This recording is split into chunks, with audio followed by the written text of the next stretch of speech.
Hello students, स्वागत है आपका आईसीटी वर्चुअल क्लासेस में। मैं हूं कविता, आपकी साइंस टीचर।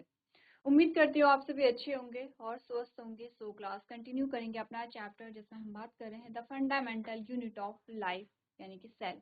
हम बात कर रहे हैं सेल के बारे में और सेल को पढ़ रहे हैं यहाँ पे।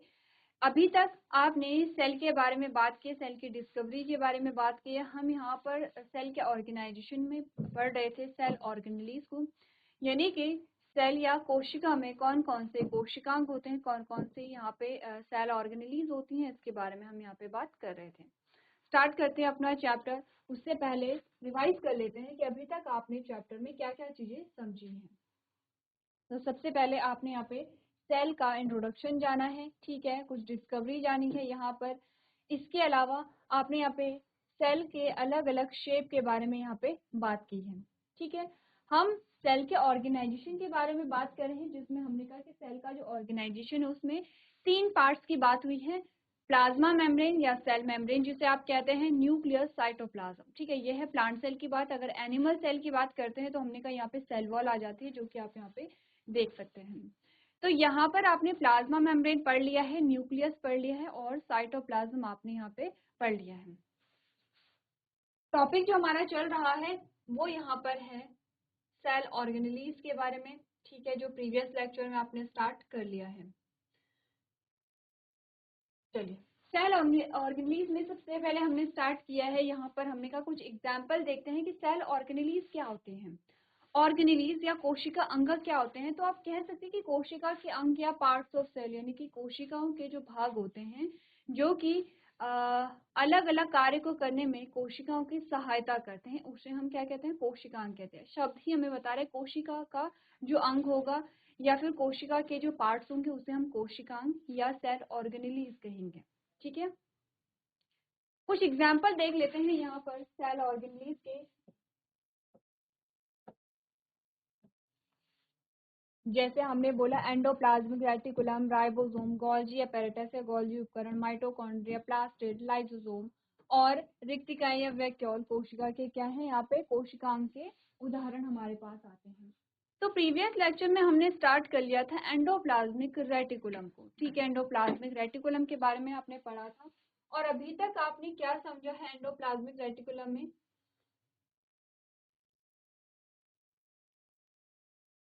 एंडोप्लाज्मिक रेटिकुलम जिसमें जिसे शॉर्ट में हमने क्या लिखा है, ईआर लिखा है, ठीक है।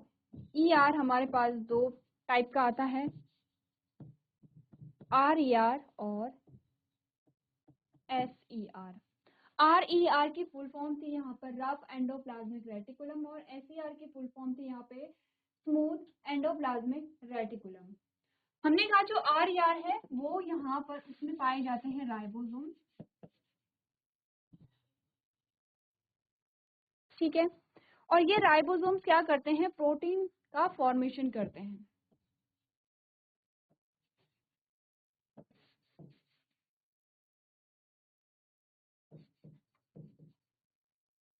क्लियर है। एससीआर में क्या है, यहाँ पे जो कोई राइबोसोम नहीं पाया जाएगा, नो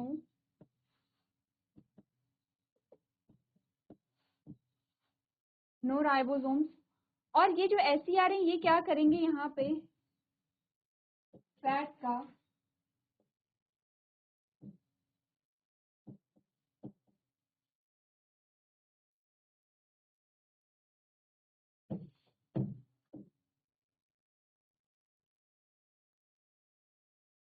एससीआर यहाँ पे क्या करेगा, फैट का फॉर्मेशन, फैट और लिपिड का फॉर्मेशन, ठीक है। इतनी बातें हमने प्रीवियस लेक्चर में पढ़ ली हैं कि जो एंडोप्लाज्मिक रेटिकुलम है उसके दो भाग होते हैं। दो भाग कैसे होते हैं, आपने कहा सबसे पहले तो एक नेटवर्क जैसी संरचना होती है जो कि न्यूक्लियस से निकलती है, ठीक है, नेटवर्क जैसी संरचना होगी। अब हमने कहा ये जो नेटवर्क जैसी संरचना है ये दो टाइप की होती है। एक तो कैसी होगी, खुरदुरी होगी, जिसे आप रफ कह रहे हो, रफ का मतलब होता है खुरदुरा। तो एक तो होगी यहाँ पे खुरदुरी, ठीक है। खुरदुरी क्यों होगी यहाँ पे, क्योंकि इसमें पाए जा रहे हैं राइबोसोम। अब ये जो राइबोसोम्स है इनका जो फंक्शन है वो है प्रोटीन का फॉर्मेशन, प्रोटीन का निर्माण करेंगे।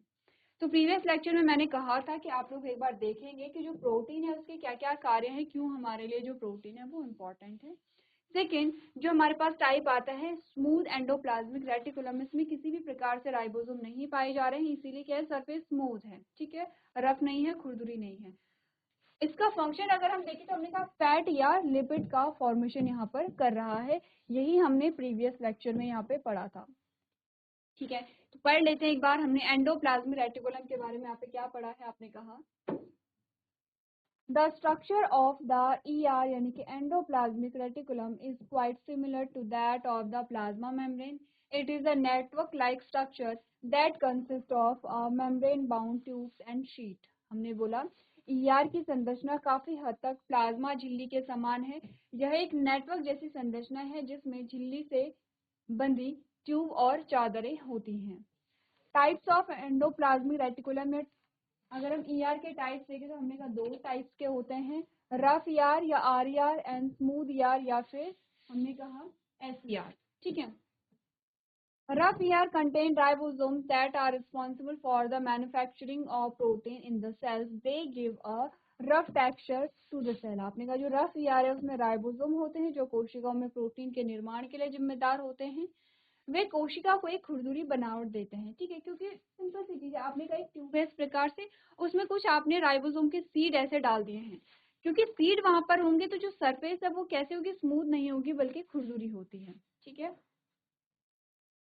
the smooth endoplasmic reticulum manufacture fat or lipid in the cells which allow the functioning of the cell। हमने कहा कि यहाँ पे जो स्मूथ ER है या SER है वो कोशिका में वसा या लिपिड का निर्माण करती है जो कोशिका को कार्य करने की अनुमति या कार्य करने में सहायक होती है। इतनी बात हम कर चुके थे। अब थोड़ा सा RER और SER के बारे में बात कर लें। ठीक है, RER यानी कि रफ एंडोप्लाज्मिक रेटिकुलम में आपको बताया गया है These are rough on the outside and are linked to ribosome। क्या होते हैं ये, बाहर से कैसे होते हैं, यहाँ पर खुरदुरे होते हैं। बाहर से कैसे होंगे, ये खुरदुरे होंगे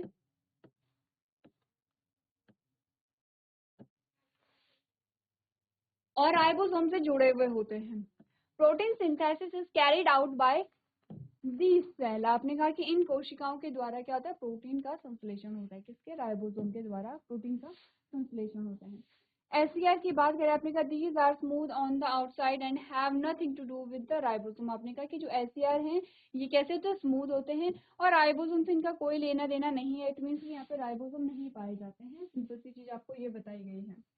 It aids in the production of fat molecules also known as lipid. It also aids in the detoxification of the variety of toxin and medication। ध्यान रखिए, इंपॉर्टेंट फंक्शन है ये, आप स्टार्ट कर लीजिए इसे। ठीक है, आपको यहाँ पे SER के फंक्शन बताए गए हैं। आपने कहा जो SER है वो वसा अणुओं के उत्पादन में सहायता करता है जिन्हें लिपिड भी कहा जाता है। ये विभिन्न प्रकार के विषाक्त पदार्थों और दवाओं के विशरण में भी सहायक करता है।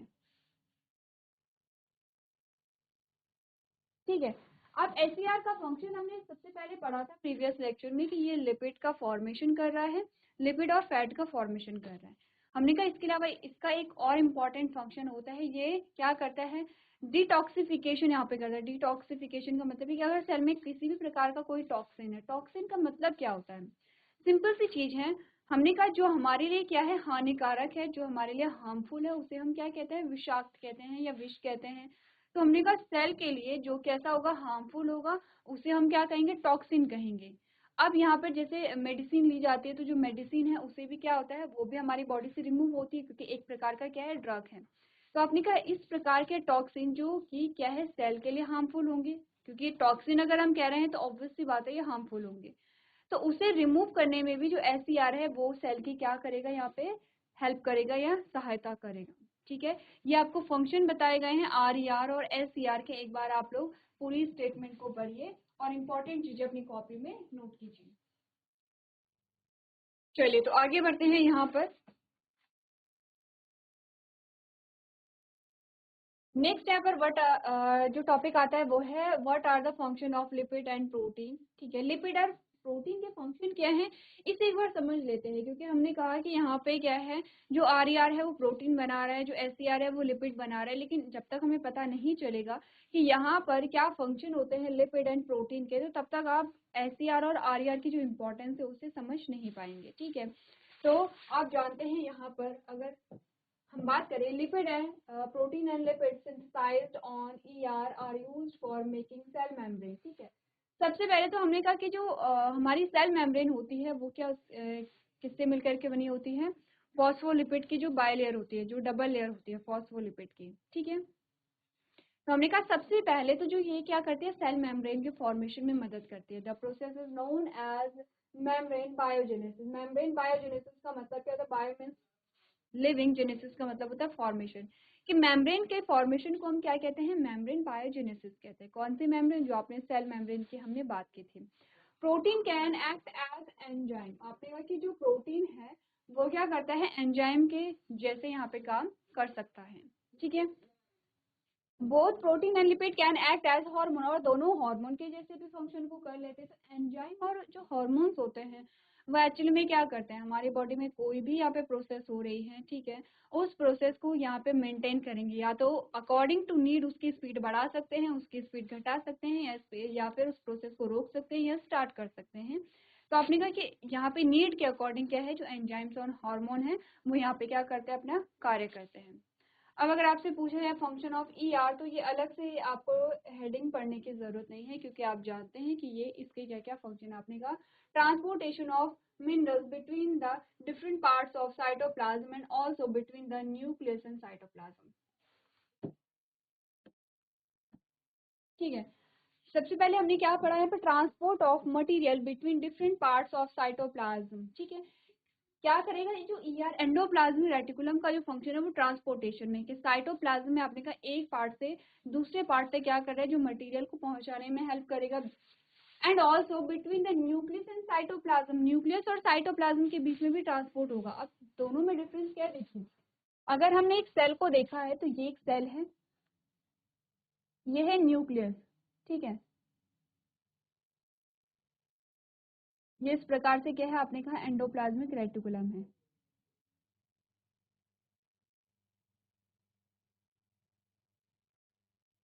इस प्रकार से क्या है, एंडोप्लाज्मिक रेटिकुलम है। अब हमने कहा एंडोप्लाज्मिक रेटिकुलम, ये जो साइटोप्लाज्म है, अंदर जो साइटोप्लाज्म भरा हुआ है, साइटोप्लाज्म में भी एक जगह से दूसरी जगह ट्रांसपोर्टेशन में हेल्प कर रहे हैं। दूसरा हमने क्या बात की थी यहाँ पर, हमने कहा था कि ये जो एंडोप्लाज्मिक रेटिकुलम है, साइटोप्लाज्म से जो अंदर न्यूक्लियस है, दोनों के बीच में क्या कर रहा है, ट्रांसपोर्टेशन को यहाँ पे परफॉर्म कर रहा है। यानी कि साइटोप्लाज्म से न्यूक्लियस में किसी चीज का जो ट्रांसपोर्ट है उसमें भी क्या करेगा, ये हेल्प करेगा। तो ये जो लाइन आपको यही बताती है।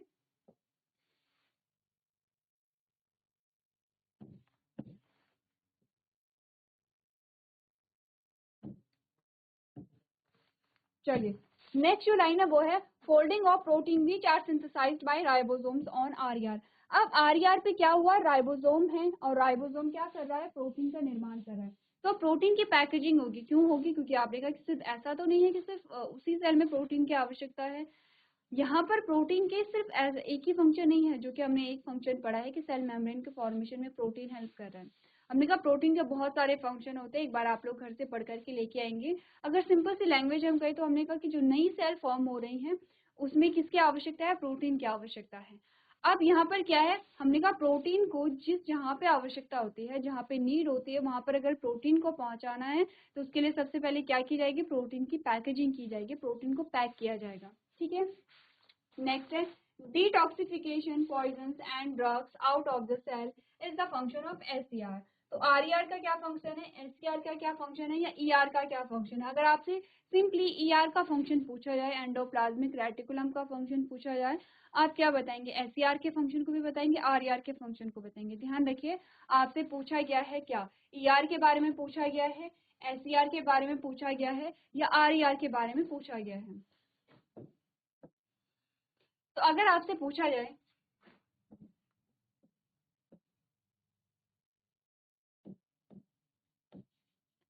ER के कार्य बताइए,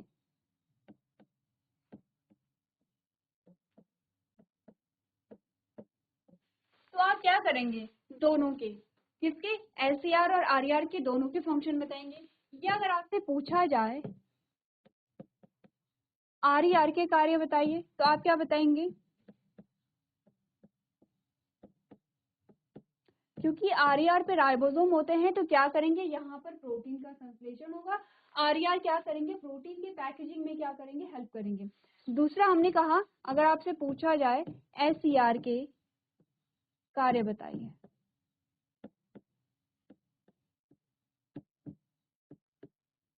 तो SCR क्या कर रहा था, एक तो फैट और लिपिड के फॉर्मेशन में हेल्प कर रहा था, फैट और लिपिड का निर्माण कर रहा था। दूसरा डिटॉक्सिफिकेशन कर रहा था, यानी कि यहाँ पे जो विषाक्त चीजें हैं उसे सेल से रिमूव कर रहा था। क्लियर है इतना कि क्वेश्चन आपके पास, तीनों क्वेश्चन जो आएंगे वो अलग अलग आपके पास हैं, ठीक है। अगर ये क्वेश्चन आए तो इसमें आप दोनों के आंसर लिख सकते हैं, और अगर आपको नाम से आए RER या SCR तो आप उसी के अकॉर्डिंग यहाँ पे क्या करेंगे, अपना आंसर करेंगे। तो क्या पढ़ा आपने इस क्वेश्चन में, आपने कहा लिपिड और प्रोटीन के क्या कार्य हैं। ER पर संश्लेषित प्रोटीन और लिपिड का उपयोग कोशिका झिल्ली बनाने के लिए किया जाता है। इस प्रक्रिया को मेम्ब्रेन बायोजेनेसिस के रूप में जाना जाता है। प्रोटीन एक एंजाइम के रूप में कार्य कर सकते हैं। प्रोटीन और लिपिड दोनों हार्मोन के रूप में भी कार्य करते हैं। अब ध्यान दीजिए, आपको ये देखना है घर से, आपके लिए होमवर्क है यहाँ पर।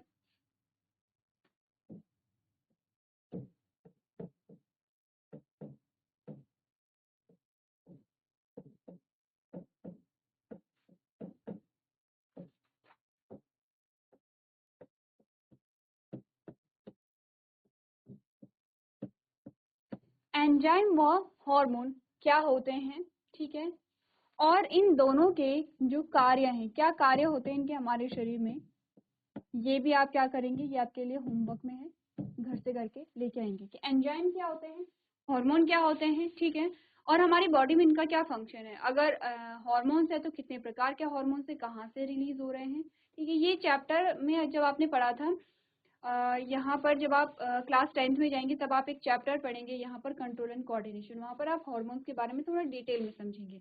अभी के लिए आप सिर्फ इतना करेंगे कि हार्मोन की डेफिनेशन करके लेके आएंगे, एंड टाइप्स ऑफ हार्मोन, कितने प्रकार के हार्मोन होते हैं, सेम एंजाइम में भी आप लोग यहाँ पे करके लेके आएंगे।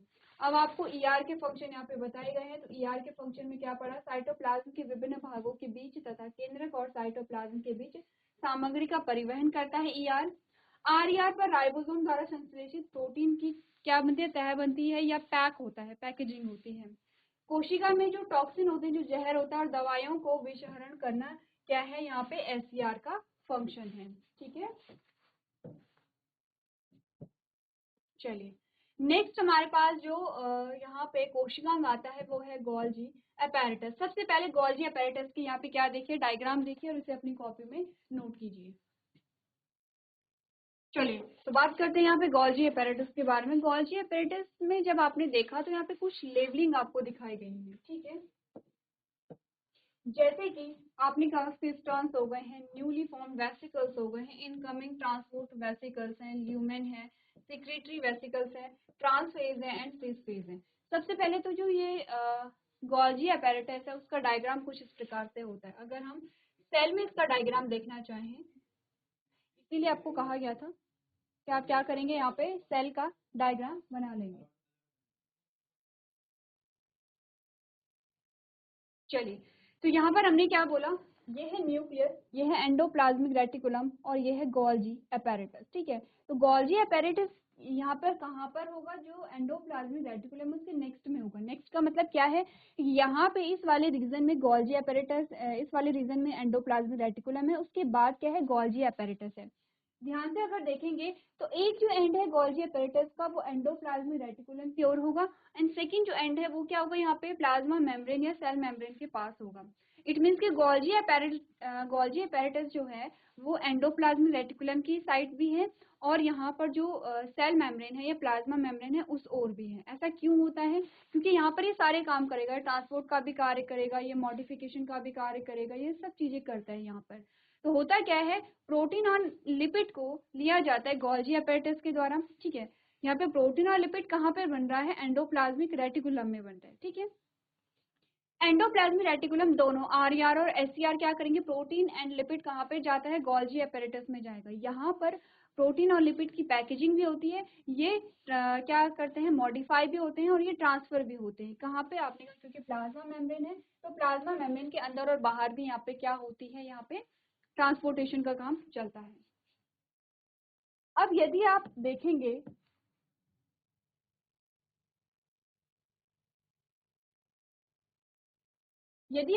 यहाँ पर अलग अलग लेबलिंग, तो आपने क्या बोला, सबसे पहले देखिए cistern.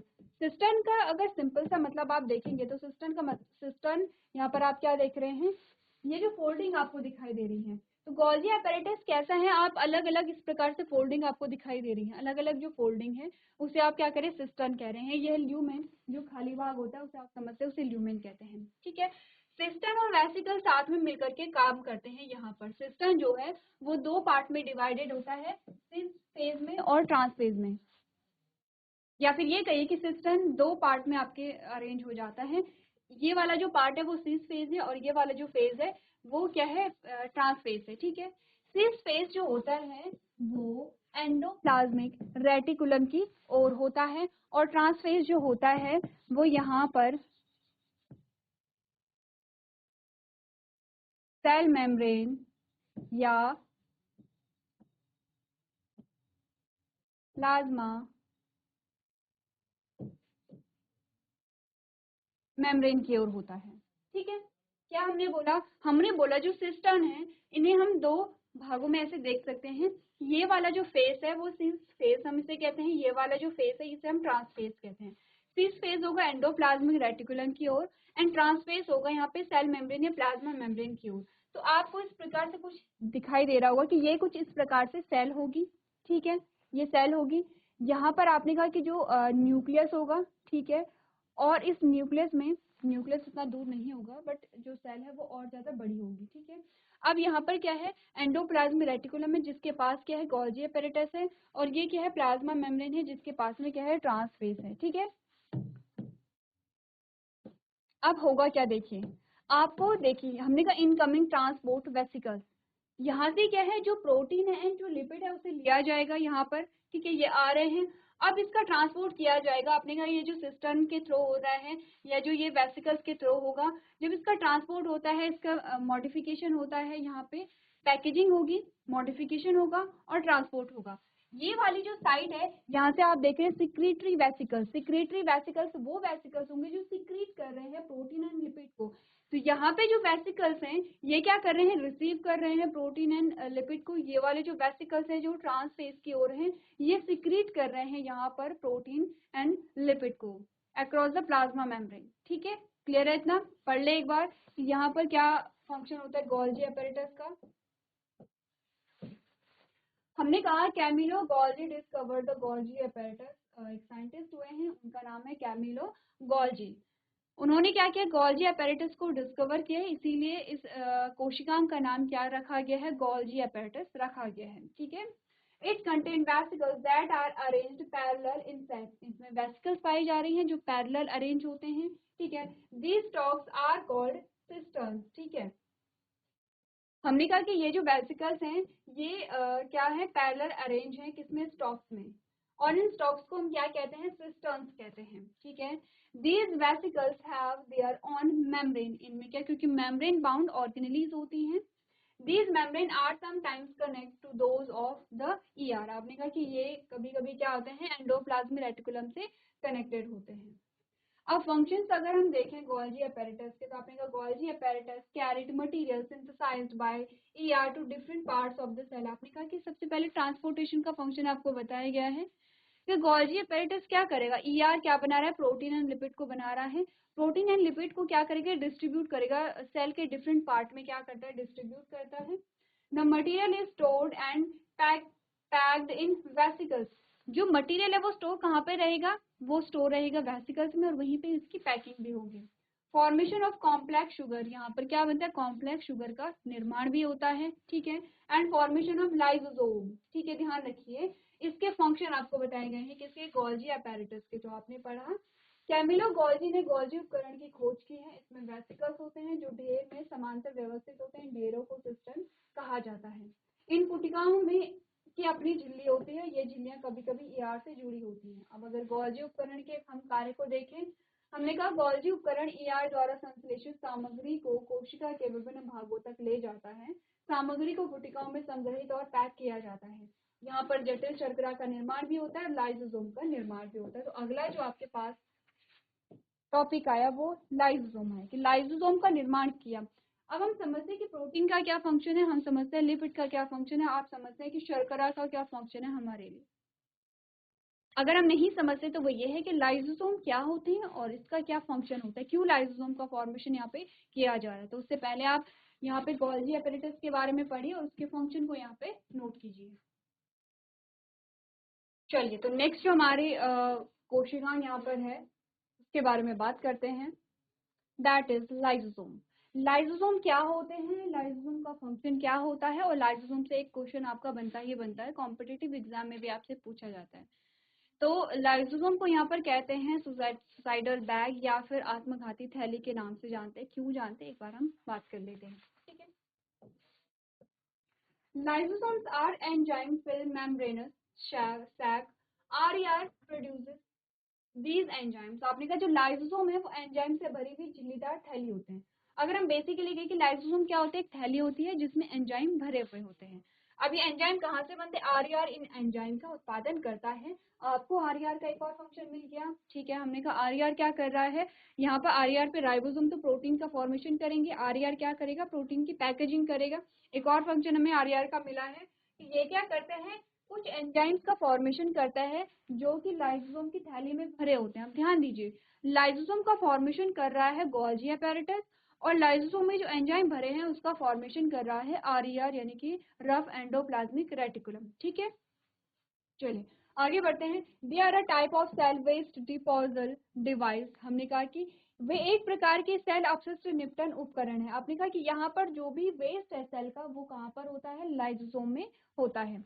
They aid in the cleaning of the cell by digesting foreign substances as well as a worn out cell organelles। आपने कहा कि इनका काम क्या होता है लाइसोसोम का, लाइसोसोम में उनमें कुछ एंजाइम भरे हुए हैं और लाइसोसोम में ही जो सेल का जो वेस्ट मटेरियल है वो यहाँ पर इकट्ठा हो रहा है।